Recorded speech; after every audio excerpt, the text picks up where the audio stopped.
This episode is brought to you by Diet Smoke. Hey, are you looking for the perfect way to relax and unwind? Whether you want to replace alcohol, sleeping pills, or find a reliable, relaxing experience, Diet Smoke has got you covered. Go to dietsmoke.com and use Pretend for 20% off your entire order plus a $50 welcome bundle completely free. That's www.dietsmoke.com. Pretend. Hey, everybody. Welcome back to another episode of the Pretend Problems Podcast. I'm Kelsey Cook. And I'm Dane Cook. I'm Dane Cook. I'm Dane Cook. Chad has your running thoughts on Dane Cook are that he says the same thing in different ways. He says the exact same thing 3 different ways. But, so he'll be like, check out my fish tank. Look at my bucket of fish. How about my fish window? But I will tell you something. I've had to pull over. Not many people have made me do this. I've had to pull my car over to finish laughing because I was scared I was going to hurt someone when I was listening to him on an XM station. So I'm not talking shit. I just think it's a very unique thing that he does. And that's why I said Dane Cook 3 times. And also, it's like your last name, so I thought I'd try it.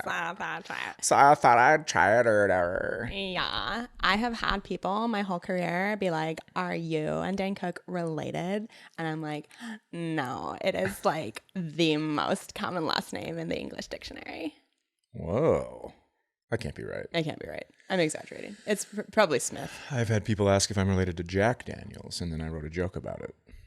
And then I told that joke that has to do with apostrophes and grammar on my first television appearance, where a traveling Asian high school didn't get any of it. It was pretty great. Pretty great first time on TV. Went well. So well. I'm just like, what do you guys know the least about? All right, let me talk about that. Yeah. I mean, it really is absolutely ridiculous. Yeah. By the way, I definitely did not say, no, it's the most common last name in the English dictionary to those people and sound cunty because, I mean, that makes total sense that people would ask. It's the same business. Could be like, ooh, like a Marlon Wayans situation. Sure. Where everybody in the family just, goes absolutely. for it. So, I mean, I get it. but when they go, are you and Dane Cook related? You're like, it's pronounced crepe. I bet you thought I was going to say kook. Mm-hmm. I knew it. Yes. All right. Well, what are we going to talk about? You're the leader. You're the team leader. Yeah. Well, we've had an eventful week of your press stuff. We have. For Chad's Netflix special, Empty Nester. Go watch it if you haven't yet. Mm-hmm. And you got to throw out the first pitch at the Minnesota Twins game. I did. Lifelong childhood dream. Yep. Everything was going great. Yeah. I was walking around the house just kind of being like, today's the day. This is going to be fun. Mm-hmm. And then about 3:30 hit, and I went full fucking tunnel. Silent, walking around, clearly a grimace on my face because people were giving me my space. Yeah, you were. Because I was just thinking about it. Because here's what I was struggling with. I was struggling with what pitch to throw. Mm. Because when I was younger, I would throw this pitch where you would come all the way through the pitch, but you would not release the ball, and then you would let your hand naturally go under your body, and then I would throw the ball up over my shoulder. It was a very weird pitch. Yeah. And I thought, that's what I want to do, because if I don't throw a strike, I want it to at least, probably have an excuse. Yeah. And so I went to the park and I practiced it all by myself. No one was catching it. I looked like a goddamn lunatic. People are like, the loneliest man in the world. Oh, that man just plays catch with himself. Reliving your childhood. Yeah, pretty well. Well, you've just talked about that a lot on the pod. I know. So that's what I was going to do. And then I got to the thing, and then they said, the Twins people said, the guy that is in the TC mascot, the Twins mascot, it's tough to see out of a mascot uniform. And so he goes, sometimes he doesn't catch the ball anyways. Yeah. And then there was a guy that went ahead of me that threw a strike and did not get caught. And I'm like, well, what the hell am I going to do now? So then I go, all right, I'm going to throw it over my back If it doesn't get caught, it doesn't get caught because that's what's going to happen anyways. Yeah. And then all of a sudden, Watkins, the third base coach, comes out, puts a glove on, kneels down, and before I had time to even think about anything, I just go, fucking throw it. That's what I said to myself. You want to know something super embarrassing? Yes. Oh, yes. I said to myself, be an athlete. So I am supposed to wait until they go, Chad Daniels, this is your pitch. Yeah. Right? And I heard them go, Chad Daniels, and I'm like, well, if I think about this any longer, this is going to be all fucked up. So I just go, be an athlete. Be an athlete. And then I went into my full wind up. Yeah. Like a full ass wind up, and then threw it. And I mean, no big deal, but fucking perfect strike. Just smoked it. Perfect. The guy did not have to move, and you threw it hard. Yeah, there's a couple angles of this video where it looks like he has to reach across the plate. Yeah. But he was actually catching the ball and then kind of getting up in one motion and pointing to me like, there's never been a better first pitch in the history of Major League Baseball. Yeah, he just actually got on one knee and proposed to you because he was so impressed. Yeah, he came in, but very nice dude. You know, it's like, I was so excited. I was, once we got to the ballpark, I was fine. Mm-hmm. But then I walked by the 1987-1991 World Series trophies. Yeah. And then my heart fluttered a little bit. And I'm like, this is very cool. And then they said, you can throw it from wherever you want. And I said, you know where I'm throwing it from? The fucking rubber. Yeah. I'm going up onto the mound. Onto the mound. And I'm throwing it. So it was a very, very fun experience. I had friends drive in from Fergus Falls to watch. Yeah. I had one of my oldest childhood friends just happened to be there with his daughter. Crazy. Yeah. Because he texted me the video and he goes, well, I go to a Twins game and looky. Yeah. And then, of course, you were there. Yeah. Olivia drove down a night early to come hang out, have dinner. Mm-hmm. My mom came down. Yeah. And then my friends Regan and Smitty were there. And another very close highlight of the night for me was Backstreet Boys. Yeah. You Are My Fire, My One. Yeah. I want it that way. Yeah. The official title. And so they get up and they're singing. Well, first of all, I'm going to tell you something. They were sitting. And I said, you guys got to stand up because I've seen them sing karaoke and they get so into it. There was a full choreography. Yeah. I'm like, you guys have to get up because I think they'll come to you if you're standing. So they get up and they're doing this thing and it's on them for a full verse plus a chorus. They go on the Jumbotron. On the Jumbotron. Yeah. Thank you for filling in my stories. I assume everyone knows what I'm talking about at all times. So they're on the Jumbotron. You become such an old married couple. Like the whole time I listen to you, I'm always like, and let's tell the listeners what we're talking about here. Yep. And okay, and then this part too. Say one more thing here. No, fucking buckle up. Buckle up. I'm not even 50. Just wait. And so they're on there forever. And the guy starts to announce, he's like, and now batting. And people started getting grumpy in the crowd. Yeah. And then the guy stops talking and they finish the song. I've never seen anything like it. It's the longest I've ever seen two people on a Jumbotron. People have proposed on a Jumbotron and not been on as long as Regan. It took less time. Yes. And I hate saying Smitty. Sean. Sean. Okay. I can't say Smitty. I can. It's just... You're at a ball game. You got to say something like that. You got to do a Smitty. Rigo and Smitty. You're at a ball game. At a wedding. You sound like Andy Bernard's friends in The Office where he's like, Broccoli Rob. Like, what is it? Lunch meat? Fuck, this is going to bother me. I can't think of... You guys know. Now if you're who's telling stories that doesn't know the ending? Sorry. If you're an Office fan, you guys know. But yeah, you have to, when you're at a ball game, you have to use nicknames. But when Boner you're at Champ. a wedding. That's what one of them is. Boner Champ. That's exactly what this is. Sorry, continue. No, that's okay. Oh. I have a get interrupted 3 times rule. Oh, geez. For a story that 30% of the people know what you're talking about. Oh, jeez. Please continue. Now No, it's I feel okay. bad. It's okay. I've tried the punchline twice, and I'm not going to try it a third time. But I do thank you. Oh. Well, now I'm sitting here feeling horrible. Well, you shouldn't feel horrible. Well, But I it's do. not. It's like No, it's not going to be funny. Have you ever seen somebody try to get a joke out 3 times, and on the 3rd time, everyone's like, "Okay, man, that's enough." Sorry. No apology necessary. This is going to be one of those ones where I watch back and probably think I sounded annoying. We do not edit this one. I won't edit it. People have to know what's I won't happening edit in it, our lives. But very fun night. And then you were sitting there, and I was like, I would really love a montage of this. Mm-hmm. And I'm going to tell you something. Sometimes, and I don't think it's any secret, no matter who's watching this, sometimes I get nervous to send it to the people I work with because it comes back in some weird fucking fashion. And I don't, and sometimes I don't care for it. And I'm like, I don't have the patience to send this back 4 times. Yeah. And so I'm just like kind of giving up on it. I go, I'll just post the videos in a carousel. And then you're sitting there on your phone, and I'm like, well, she must not like the game. Next thing you know, 2 minutes later, there's a montage video. Mm-hmm. So thank you very much. You're welcome. Yeah. It's my pleasure. It was just a very fun night for me, and just had all the right people, all the right folks. Yeah. It was missing my son and daughter-in-law. That would have made it all perfect. But sometimes things happen. Yeah.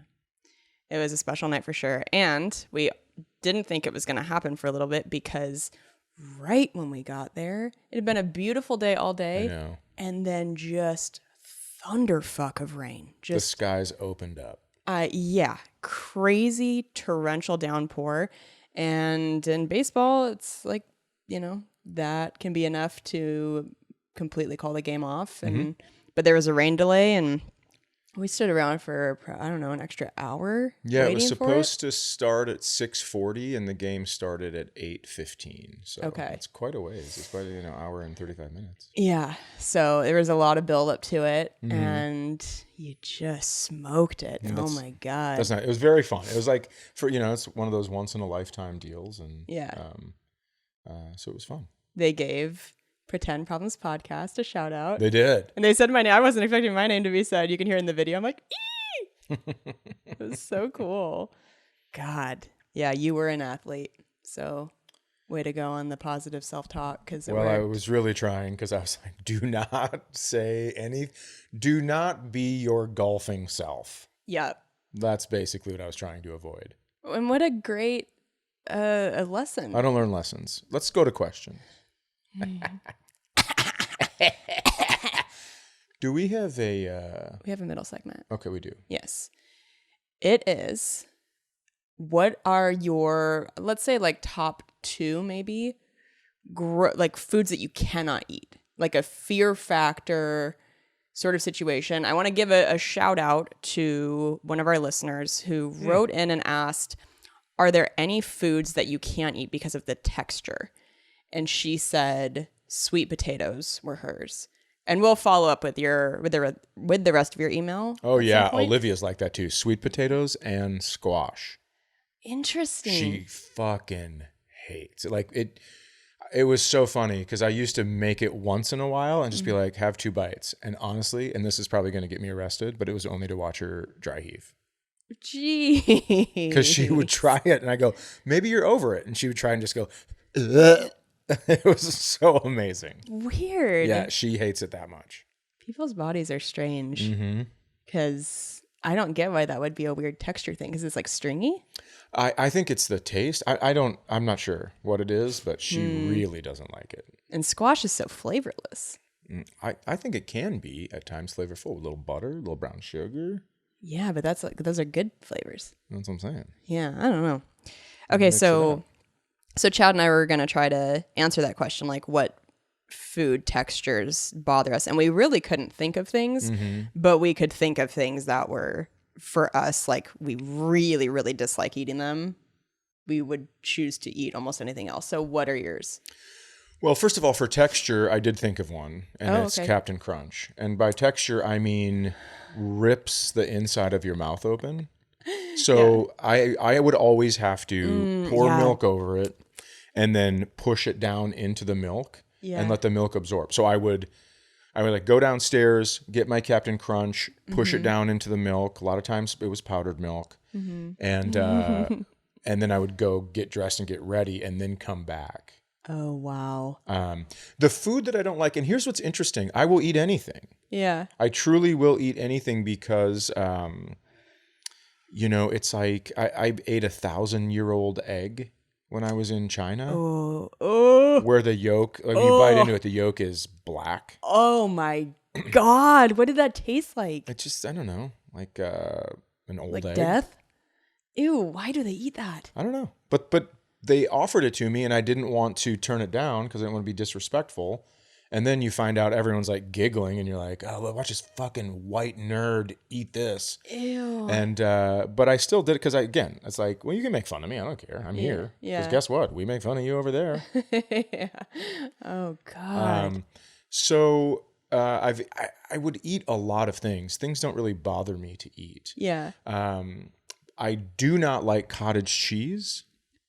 I think I'll eat it, like it's a very good source of protein. But I think cottage cheese for me, it's like this, when I look at it, it's like this should be ice cream. Or this should be just something that doesn't taste like this. Yeah. I can eat cheese soup. I can eat all that shit. Yeah. So I don't know what the deal is with cottage cheese. I just don't really care for it. And then most of your fake ice creams. I don't like. Yeah. Only because I can have ice cream. And I know that a clip just went out about me having ice cream, but I can still have it. I'd rather just, Yeah. Yeah. How about you? What are yours? Yeah. It's interesting when you talk about Captain Crunch because, I haven't had it since I was a kid. And I wonder if you listeners felt this as well. As soon as you said Captain Crunch, I can feel it in my mouth. It's such a weird cereal where it's like that sunscreeny taste. And there's almost like a film that comes off of it. I also agree with that. That also coats the roof of your mouth, but then cuts it wide open at the same time. It's such a strange cereal. Mm-hmm. I wonder if they had to put the film on there to heal the cuts. Yeah. Like a Neosporin. Like Neosporin. Yeah. Oh, God. So the first thing that came to mind for me as I really can't do it are oysters. I've only tried them once, and it was as an adult. And I'm like you, I'm not a picky eater. I like seafood. I like sushi. And oysters just taste like I'm having something I'm not supposed to have. Like it tastes to me like it was just pulled straight from the ocean and put in my mouth. But like you'd almost hope it was. Yeah. I know. That's what people long for when they eat oysters. They're not like, hey, can you pull this from the ocean, drive it around in a hot car, and then bring it back to me? I think the whole I know, but point is fresh. It just tastes like I'm drinking the ocean in a bad way. It's like so fishy and ugh. And you know what I love? I love that you hate oysters because I love oysters. Yeah. And here's what always happens. If you've ever had oysters, you know what goes on. You go, does anyone want oysters? Yeah. And they go, oh my God, no, thank you.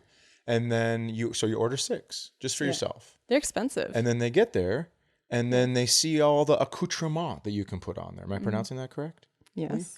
And then they go, you know what? I will try one. Yeah. And then all of a sudden they try one and then they like one and then they try another and you're like, hey, fucko. You said you didn't want any of these. Yeah. Like what I really appreciated, we went out to eat with your dad and your stepmom. Yeah. And your dad was like, yeah, I'll try a couple.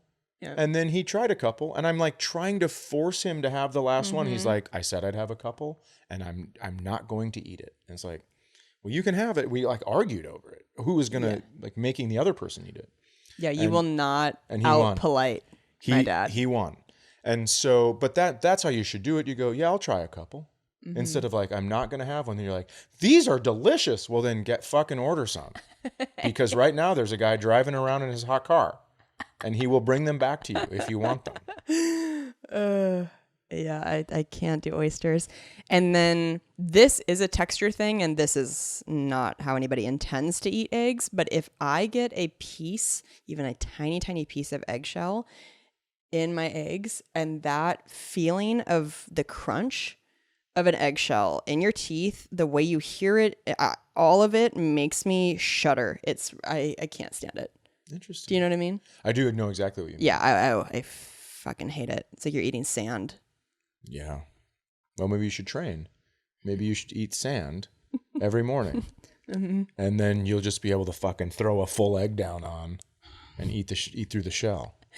And lose all my friends and family. Yeah, I mean, there's a little psycho-ish. we don't want her around. And I love cottage cheese. Cottage cheese. And I actually know what? Cottage cheese. I love cottage cheese. Hey, mother, father, I love cottage cheese. I love cottage cheese. I actually haven't had it since I've been able to have dairy again. I need to bring that back. No, you don't. Yeah. You don't love it with like some cantaloupe? Can I tell you how I do love cottage cheese? In the trash. I will tell you right now. You show me some cottage cheese in the fucking garbage, and I'm like, now we're talking. I'm not sure what it is. It's not the texture. It's not the curds. You don't like salty things. You don't like really salty things. That's pretty salty. It just doesn't taste like it looks. And so it's confusing to my brain. Yeah. It's like when you think you're grabbing like your beer and you're gonna drink your beer and it's the ketchup bottle and it fucking freaks you out. That's happened to me a couple times. Where you're just, listen, it wasn't my first beer. That's the problem. Didn't it take a while? Were you like waiting and waiting for ketchup to come? Good things come to those who wait. Heinz. This episode is brought to you by Heinz. It isn't. You know why they call it Heinz 57 sauce? Because there used to be 57 ingredients? Because they have 57 items in the Heinz line. Oh. Yeah, ketchup, mustard, like all that stuff. 57 though, and you go, how the fuck do you get 57? But they did. Yeah, 57 ingredients for ketchup seems kind of fucking insane. I regret that. I said it so fast. We're not going on Family Feud. I'm going to make a real fucking ass of You know myself. what, though? I don't know, because you look at the ingredients to Dippin' Dots and you go, oh, these were for astronauts. These were to stay frozen until they got to Mars, because there's a word in here that has more letters than the alphabet. Oh my God. Dippin' Dots, I will say this until I die. They have been way more successful than they ever imagined. They came out into malls and they were like, this will be a fun little fad we do. Mm-hmm. Who would have fucking thought all these years later, people love them. They are everywhere. Yeah. I mean, everywhere. Everywhere. Yeah. Yeah. Olivia got him at fucking baseball game. Not good for you. No. It's like a pound sign in one of the words. You're like, okay, I'm not sure I'm supposed to eat these. It's like a Kesha song, the ingredients. What was I going to say? Oh, one more food I really don't like, and this is unpopular. I don't like jalapenos. Well, we knew it was going to end sometime.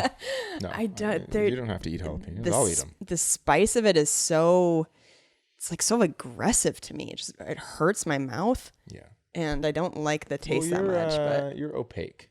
I'm opaque. I'm very you're not even white. You're not even white.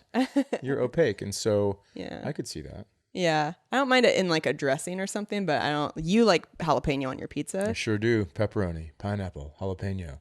Put a little ranch on it. Oh, how's your father? How's your father? Oh my God, I was gonna say that too. But over here we are a cilantro household, and I know that for a lot of people that is their like number one. Cannot have it. Yeah, some people have an enzyme that makes it taste like soap. Yeah, I feel so bad for those of you. God, cilantro is such a blessing. Fucking love cilantro. It's really good for you too. Cilantro is? Yeah. How? What did I just read about this? Is it good at lowering something or detox? I think it's good at detoxing heavy metals from your body. Hey, don't come to us for facts. I'm pretty positive. I'm not convinced. I mean, Google it, look it up, but I think it's like really good for that. So what she's saying is, ladies, on your period, when you have to use tampons, or if you choose to use tampons, you never have to. If you choose to use tampons that are filled with heavy metals, maybe grab a little fucking pinch of cilantro, put it in between your lip and your gum like some chaw. Some chaw. God, what a hellscape we live in. Heavy metals in our tampons. Not me. Jesus Christ. I don't live in it. Ugh. Just keep your fucking tampons away from me. Huh? Poor Poe. Poe's been Yeah. through it with the heavy metals He's now. the only dog I know that does this. If you're listening, I don't even know how to describe that. Just did the rock on signal. Oh, yeah, okay. Okay, so tour dates real quick. I am going to be in Baltimore and Fort Collins in September. In October, I'm in Omaha and Phoenix. November, I'm in Providence and Dania Beach. And then in December, I'm in San Antonio and Austin. You can get tickets at kelseycook.com/tour. I'm going to be in Spokane, Washington. Then I'm going to be in Tampa. Then I'm going to be in Madison, Wisconsin. Then I'm going to be in Columbus, Ohio.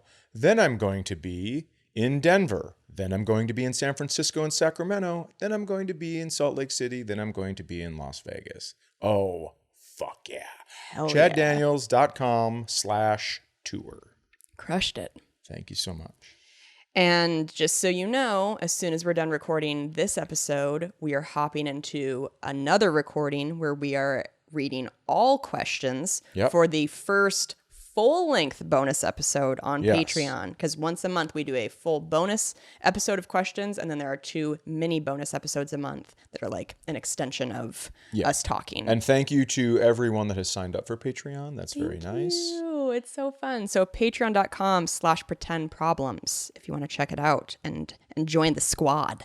Hey, this episode is brought to you by Diet Smoke. Hey, listeners, are you looking for the perfect way to relax and unwind? Whether you want to replace alcohol, sleeping pills, or find a reliable, relaxing experience, Diet Smoke has got you covered. They make premium infused edibles and deliver them right to your door in as little as 48 hours. Imagine sleeping better, waking up refreshed, or enjoying your nights without the anxiety of a dreaded hangover. This is exactly why Diet Smoke was created. Diet Smoke understands that everyone has a unique, perfect gummy experience. Some people's microdose is another person's worst nightmare. Yes, Diet Smoke is fantastic. They actually were a sponsor on Self-Helpless when I used to co-host that. And so I've had experience with them before, and they're lovely. They have delicious flavors. They have things for everybody so that you can, get yourself a little buzz, but not feel too cray-cray. And with Diet Smoke, your happiness is guaranteed. If you don't love it, they'll replace it. If you don't want a replacement, you get your money back. Your happiness is their number one goal. This is a win-win. You've got nothing to lose. They offer nationwide 2-day delivery to ensure you get your products quickly, no matter where you are. So how do you get these? Go to dietsmoke.com and use code PRETEND for 20% off your entire order, plus a $50 welcome bundle completely free. That's dietsmoke.com, pretend. Now back to the show. And here we go. We're going to get into questions on this episode. So if you want to write in, it's pretendproblemspodcast@gmail.com. If you want help, if you want advice on relationship stuff, on life stuff, if you've got thoughts on what we're talking about, write in. This one is titled Running Out of Time/Patience. It says, Dear Chelsea, and then in all caps, fuck the both of you. Oh. And then they say, just kidding, wanted to make sure you're both lucid. Okay. Shocks us right into it. You know how I feel about being yelled at. Yeah. You don't like it. My situation is I'm approaching 40 and currently going through a divorce. I have emotional problems. Well, it doesn't all show. caps, fuck the both of you. Yes. I show a lot of the signs of being autistic, so I have tremendous trouble understanding what is needed in the emotional support realm. I'm extremely logical, so if the math doesn't add up on things, I'm pretty clueless. So I received the old adage, I don't want to have to tell you what to do, I want you to figure out what I want, from my soon-to-be ex-wife. If you can imagine, I stared blankly. It was painful to hear that she didn't want to be with me anymore, but I'm healing slowly. I'm scheduled to begin therapy because I'm sick of ruining my relationships by being emotionally unavailable. First of all, good for you. I mean, that sentence, that's like some adult shit right there. Yep. It's like, you know what's dragging you down. You know what you don't want to do anymore because it's happened, and you're going to attempt to fix it. Yeah, that's awesome. Congrats. Fuck yes. Now, it terrifies me how much I agree/relate to what comes out of Chad's mouth. My first instinct is... You hate being a winner? You hate being an athlete? Do you hate always succeeding and having everyone love you and always being right? I couldn't even say the last part. I started to fucking bail, and that last one really got me. All right, no, I understand. Trust me, I understand being terrified, because when you hear it from somebody else, you go, what a dipshit.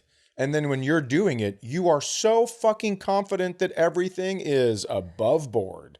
And it's tough when you find your match and you go, oh, that's my match? Pass. My first instinct is to always make the joke. So I'm also working on my sincerity problems. That's so funny that you immediately made a joke about it. I didn't make a joke. You made a joke. Boner pants or whatever you said. Oh my God. I'm still rattled from that. Why? Because it made me feel bad that you bailed on the punchline and that I was interrupting you without realizing that I was interrupting you. Oh, but I don't care. I'm just telling you, I'm not going to do the thing anymore.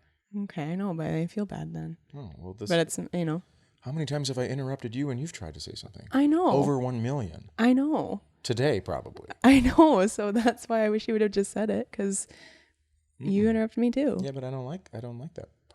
All right. I take two full cuts, and that's it. All right. Well, okay. So my first instinct is to always make the joke. So I'm also working on my sincerity problems, aggressive driving, etc. There's many more examples, but this email is long enough. I have a question. What? Did I Tyler Durden this fucking email? It's your match. I'm currently binging Pretend Problems up to episode 20, and his advice so far hits home pretty hard.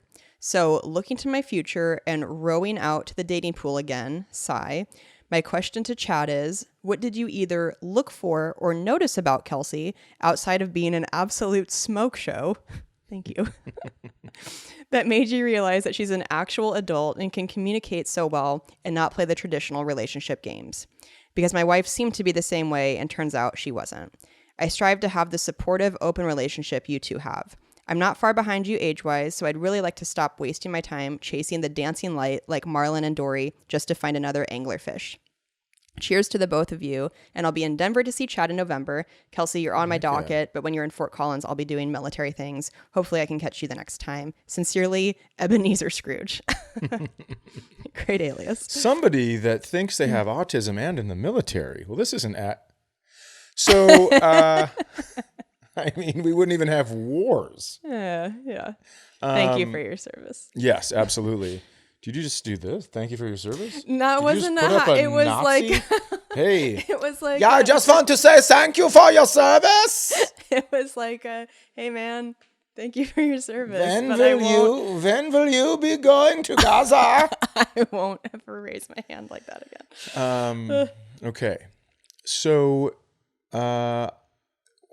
yeah, what did I notice in Kelsey besides being an absolute smoke show? I've never heard one thing she said. I just stare at her and look at her boobs, and then she could be yelling at me and I wouldn't even hear it. So I don't know how to answer that.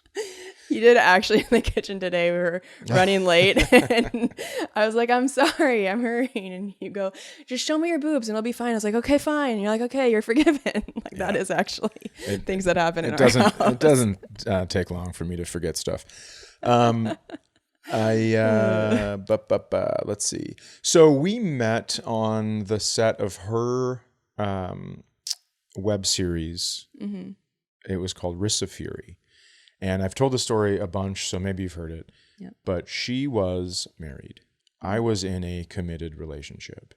And so we didn't really think much of it. Yeah. But then we got messages from people that watched the episode that asked if we were dating because the chemistry was off the charts.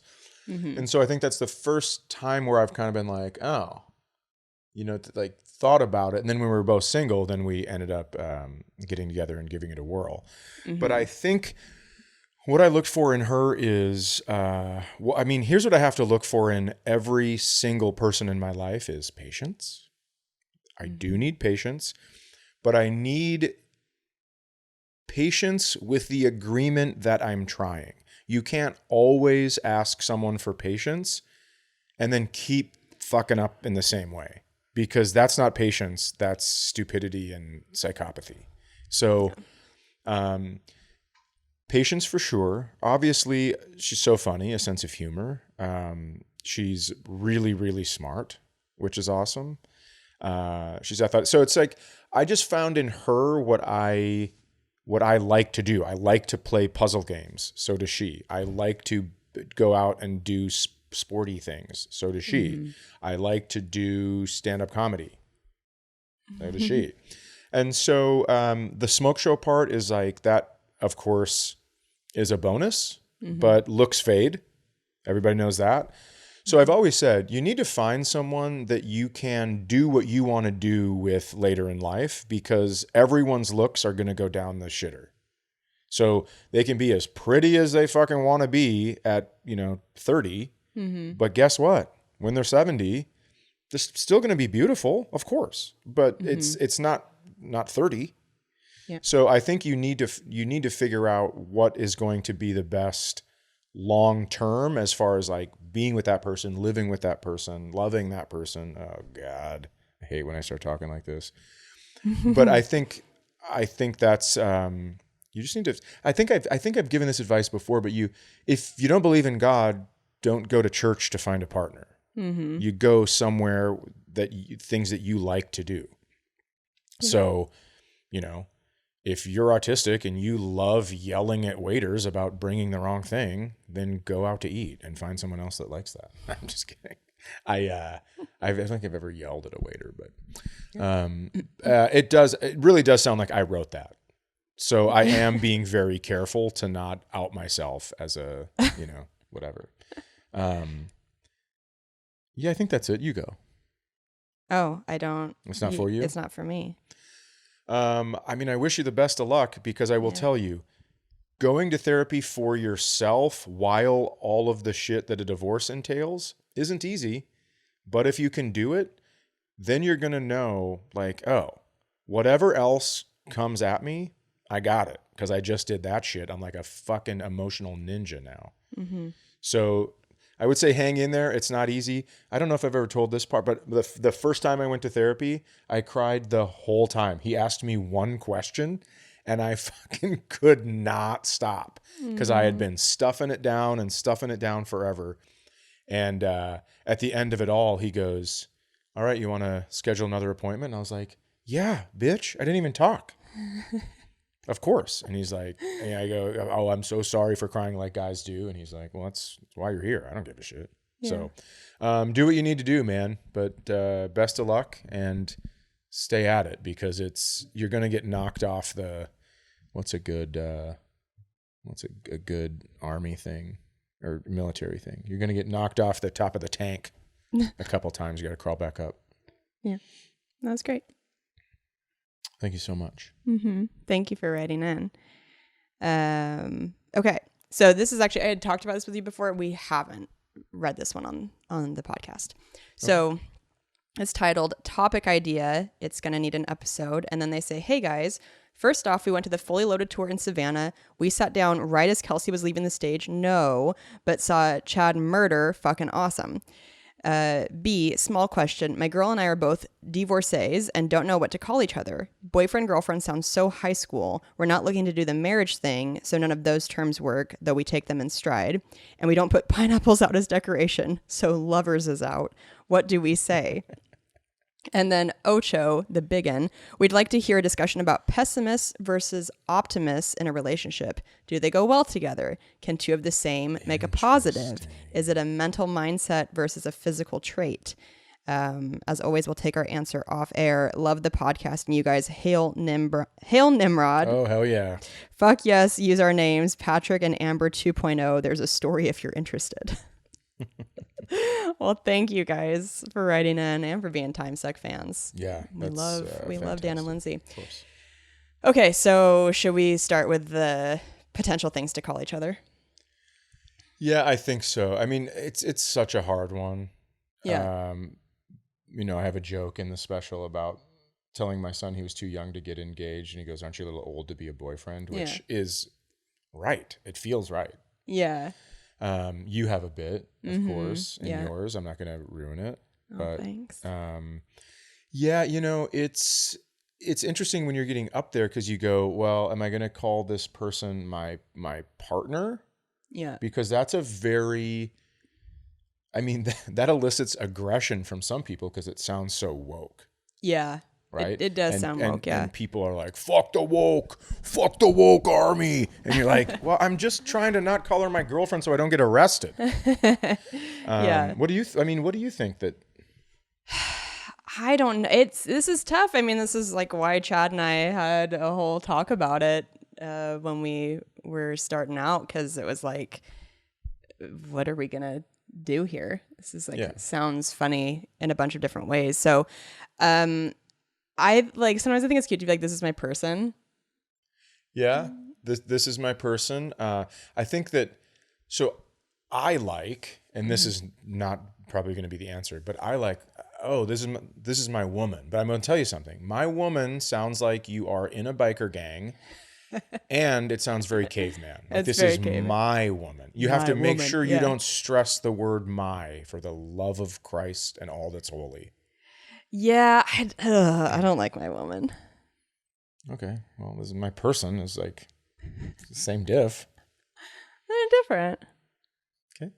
Well, I mean, they're different words. They're both like, because a woman's not options. A person. Unbelievable, guys. This is how it ends right now. You heard it. Kelsey Cook just said women aren't people. I'm just saying. I'm picturing you introducing me to people and be like, "This is my woman, Kelsey," and it sounds weird. Because I wouldn't say that. That's not how I'd introduce you. I'd say, "This is Kelsey." I know, but you just said you would say woman. I would say it like when I'm hanging out with my buddies, like I got to get back to the woman. To the woman. Yeah, I mean, I call my son the boy. I call my daughter the girl. Yeah. Okay. So I guess I'm not going to be like, hey, everyone, this is my woman. Hands off. Her name is Kelsey. You fucking know the drill. I'm sick of you cousins trying to touch my woman. I mean, it's not what I would do. Yeah. Yeah, I mean, this is why this is an interesting question. And why I wrote a bit on it. Yeah, I think it is very to each their own. Yeah, I won't give away my whole joke, but your sincere first thoughts on it were, I'll just be like, this is my lady. Yeah. And listen, I know you made fun of it and I know you hate it and I know a lot of people hate it, but it's too close to my old lady, like your mom. My old lady. No, my old lady isn't your mom. My old lady is his wife? Yeah. Oh. But you say my old man for your dad. You say old man. I guess you would say my old man. Yeah. But my old lady is not, it's old lady is his wife? Confusing. Yeah. That's why by the way, if your second language is English and you're watching this and it's making any sense to you, congratulations. Yeah. Because what a shit show. Yeah. Everyone's like, learn our language. And you go, it's fucking hard. How? Yeah. The comedian ISMO has some hilarious bits about the English language and all of our like shorthand. Anyway, if you want to look him up, it's super good. But, nice. Yeah. So did we give any good advice on that? I don't think there is. I think it's whatever you guys want to do because I don't think there is a right way to do it. Yeah. Fuck. I wish we had because here's the thing. You're going to say my partner and half of the world is going to love it. And you're going to say my chick and that same half is going to fucking hate it because it sounds possessive and it sounds ridiculous. Yeah. But it doesn't matter. It's whatever you guys agree on. Yeah. It doesn't matter what everyone else thinks because it's like was it Amber? If Amber doesn't mind and she likes it, that's the only person that gets to comment on it. Yeah. So that's what I think. I think pick something you guys like and then fuck everybody else. Yeah. Hell yeah. And then pessimists versus optimists in a relationship. So there can be too much of both, I think. Do you want me to go or do you want to go? Sure, you go. I've been talking a lot. You should go. You go first. Okay. Well, our relationship is a pessimist and an optimist. And it's not always easy being the optimist. I sit here and I try to blow sunshine through the dark veins of this house. And it's always like, woe is this, woe is that. I'm not a pessimist. we have a whole thing in our relationship now where I have to tell you options to help you be more optimistic about things. No, it's not optimistic. It's there could be other things at play. It doesn't have to do with optimism. It has to do with my first thought is whoever's causing this problem is fucking dumb. And that doesn't seem like pessimism to me. That seems like that's a fact. This person's dumb. But then I have to think, well, we don't know what this person has gone through. You think that's pessimism? Yeah. I don't. I think pessimism is like, oh, this color makes me sad. I never noticed before. That's what I think pessimism is. I think pessimism is a negative outlook on life. I don't have a negative outlook on life. I think that I'm trying to solve an issue. And if the person that's causing the problem is a butt fuck, that's not a negative outlook on life. That's just me labeling a person. Mm-hmm. Maybe that's too broad, like a negative outlook on specific things in certain situations. Okay. Yeah. I think I'm optimistic about some things. I think so too. And I think you're pessimistic about some things. Okay. And I think that sometimes we've talked about toxic positivity. Oh yeah, for sure. And where too much of either of those things is too much. I think I like a nice balance. Yeah. Because that seems like real life to me. If you're always rainbows and puppy dogs, then I don't think that's true. Yeah. I think that's why when bodies are found in basements, neighbors are like, boy, he's always positive. He seemed like such a nice guy. Yeah. I think too much of that leads to serial killing. For sure. And I think there has to be a balance just in everything. Yeah. Right? Like a yin and a yang. And I don't know if he knows about photons. Christ. If you've been keeping up with Chad's press. Okay. I know, I wasn't going to say anything. Yeah, I agree. I think what Chad said, that it's good to have a little bit of both in life. And I think we're all human. And I think like there are times where it's easier to be prone to negativity about things or pessimism. And then other times it's like easier to pull out and see things more optimistically. But I don't ever think it's easy to pull out. Listen, I want to tell you something. I think pulling out's being a pessimist. I'd like to be an optimist. Leave it in. But like this cat, for example, right? Gorgeous. If you're listening, you can't see, but absolutely gorgeous. Now, she's going to come over here and she's going to be right next to me. And then my eyes are going to start itching, which they already do. And my throat's going to get sore. And then she's going to come down on one part of my body and she's going to make biscuits. They push on your body and you go, well, must think it's soft enough that it's a fucking cat's tit. So now I'm pessimistic. And all of those things can exist at once. This beautiful cat is being a bitch. That whole sentence is right. Balance. Balance. Right? Thank you. Maybe we'll revisit this next episode because it feels like there could be more here for us to discuss. Yeah, maybe we could do that. I mean, you guys said that in the title of this episode was a topic idea. It's gonna need an episode. Should have just listened to you from the get-go. Yeah, that's right. Because I just don't know. I think people can look at how you're having a bad, or you're reacting to a negative situation and go, oh, you're being pessimistic. Well, it's like, guess what? I don't want to find the silver lining in, I don't know, a shitty day. I don't want to have to, if I'm having it's like a legit bad day is caused by a bunch of negative events, eventually I'll get there. But I don't want to be the optimist that doesn't get to feel the feelings first. Sure. You know, because some people shut that down immediately and they go, everything's going to be fine. This is just one day. And they're like crying but smiling. It's a weird thing. It's a weird look. Yeah. Yeah, I agree. You got to feel your feelings for sure. Okay. This one is titled, Chad Gives Me the Nervous Poops. Oh, no. Is it from you? Could be. What if we only started reading our own emails? It just becomes a social experiment where like 5 years down the road, you guys find out we've never actually had a listener email. This is truly how we communicate. Yeah. You're gonna stop checking in, huh? Yeah. Just emailing. Speaking of passive aggressiveness. Yeah. Okay. It's currently 1:27 a.m. and I am binging your podcast as I too suffer from sleep issues and am stressing from wedding planning. Longtime fan of you both, and will be seeing Chad in October in Columbus for my bachelorette party with about 10 of my nearest and dearest. Lock it up. Hold on. Lock it up. Keep it together, girls. You guys can have the dick straws and the parties and the feather boas that say slut. Whatever you need to do. $1 for a suck. I don't care about any of that shit. $1 for But please. Oh my God. Please.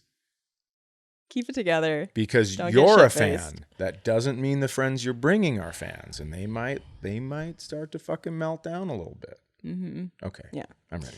I moved the date from the 26th, my 42nd birthday, to the 19th as soon as I heard Chad was coming to town. It's literally the best possible way to celebrate my upcoming nuptials. Well, that's very nice of you. I feel bad for yelling, but lock it up. Also, before I ask for advice, I just want to mention that I am listening to the episode where Kelsey figures out cruise control. I must confess that even at 41, I'm not sure I have figured it out either. I hit those buttons and I shit you not, nothing happens. I'm too afraid to admit this defeat to my fiance, who is a car aficionado, so I just deal with the pain. I swear to Christ, I'm a smart, capable woman, but goddammit, I lose this battle more than I would like to admit. This actually sounds like you. It does sound like you. It does sound like The me. cadence and the everything. Mm-hmm. So, as mentioned, and by the way, with cruise control, it's like you have to hit the button that lets it know you want to go into cruise control. You have to turn it on and then on your... I know now. and then 1,000,001. interrupting. You want to say boner champ? No, I don't, because I don't watch The Office. Yeah. You know what? I don't want to finish it. I'm just going to keep going. Anyway, you have to hit the button and then you have to hit set or whatever it is on your car, and then it will lock in that speed. But it's like a 2-step thing. I'm just waiting. Okay, Charlie Chaplin. I'm just waiting. So as I mentioned, I will be getting married November 9th. You are both invited to come and party. It's an open bar if that helps make it more enticing. Thank you. This is my first marriage and my fiance's second. He has a 7-year-old daughter from a previous relationship, and we don't have any kids together and probably won't due to my fertility issues. I've also made peace. Wow, that was a hard lisp. Oh my God. It wasn't even a lisp. It was just you changed an S to a TH. It wasn't even a lisp. Well, it was peace with, and my brain jumped to the with, so it was peace. Yeah, but I don't think that's a lisp. I think you combine 2 words. Yeah. Take luck. Oof. Take luck. I've also made peace with this and have adopted a beautiful golden retriever as my replacement baby, who I named after the queen, Dolly. How fun. Yeah, that's good. I'm rambling now. My question is, what, if anything, do you guys think will change in our relationship after marriage? And is there anything we should prepare for to keep our relationship smooth sailing? This is the one and only marriage I will ever do. If this goes down in a fiery mess of carnage and bullshit, I'm getting a dog farm and living out the rest of my days in peace and dander. I love you. You're so funny. I love your writing. Oh my God. You guys are amazing and I love the podcast, even though Chad's mood on occasion gives me the nervous poops. Dude, you think it gives you the nervous poops? Crazy. I can't believe it gives another person nervous poops just from listening. I'm allowed to be in a bad mood. We have to... Just kidding. Just trying to make her shit. Oh God. Hold it together. Thanks for the advice and hope to see you at the wedding. I'll be the one in the big ass poofy dress. You can use my name. Much love, Cassie. Cassie. Oh my God. First of all, congrats on the wedding. This is very exciting. Yeah. And such a funny email. Thank you for writing in. I think it's less like what you should prepare for after, but I think going into it, you should just make sure that like you don't have any subconscious or conscious thoughts of like, I hope that marriage will fix this thing in our relationship or this thing in the person that I'm hoping will change. Like, just if you have any of those, I mean, people say that all the time with a kid where people are like, don't have a kid and think it's going to fix things. It'll make things harder. I think marriage is the same. I think sometimes people get married thinking it will like make the partner take certain things more seriously, or like it'll just magically resolve past issues you've had, because it's like you're making this big. Nobody on this couch. Nobody on this couch got married for those reasons. So it's, Yeah. but it is good advice for others. But I would like take good stock going into the marriage of like, do you love this person as they are? Not, are you marrying their potential? Because I think that's where some people end up not happy. Such a small percentage of people live up to their potential. True. So if you're, Or live up to their partner's idea of their potential. Even less of a percentage. Well, yeah, but that's almost an unfair expectation. Right. I want to know, you said he has been married before and has a child from a previous relationship, but you did not say the marriage. So I would like to know, and this is only for me and has no bearing on anything you said in the email, is the 7-year-old daughter from the marriage, or is he a whore? I think all of you know now that when you write into the podcast, you do open yourself up to potential wild things coming. It sounds like you're not a fan of marriage. That's what it sounds like to me. You've never been married. You're getting married on your 42nd birthday. And if this doesn't work, you're buying an island with puppies. So the fact that you are even willing to do this, to set a date, to go through it seems like this has to be the one, because it doesn't seem like you wanted A1 till now. Yeah. 42. I mean, I know you're in a city, right? You're in Columbus. That's late in the game for the Midwest. Mm-hmm. So perhaps that's the reason, is that you're getting married because you found somebody that you go, yeah, this is it. Yeah. And I have never, but I know someone who's dated someone with children, and hello. And I know that brings its own set of difficulties. So clearly you have found a way through all of this stuff, and you're getting married. So I just wish you the best of luck, and I wouldn't put the going down in a fiery, whatever you said, out into the universe, because it sounds like this is it. You waited, you were patient, and now you got them. Yeah. And keep dating each other after you're married. I think that's another common mistake, is people are like, well, they're mine officially, and now I can just like sit back and not try. I think people become very relationship lethargic. Yeah. Mm-hmm. Agreed. Yeah. All right, guys, we are going to jump right into... Good luck, by the way. Good luck. Good luck. Good luck to you. Take luck. Stop doing that. Oh, that's what you did. I thought I was just waving. Good luck, everybody. Stop. Oh my God. Stop it. We're about to record our next episode for Patreon. Yeah. We're going to do a full episode right now. Let's just say quickly goodbye. We're going to meet you over at Patreon with a whole other thing of questions. Yes. Okay. We'll see you over there. Love you. Bye. Love you. Bye.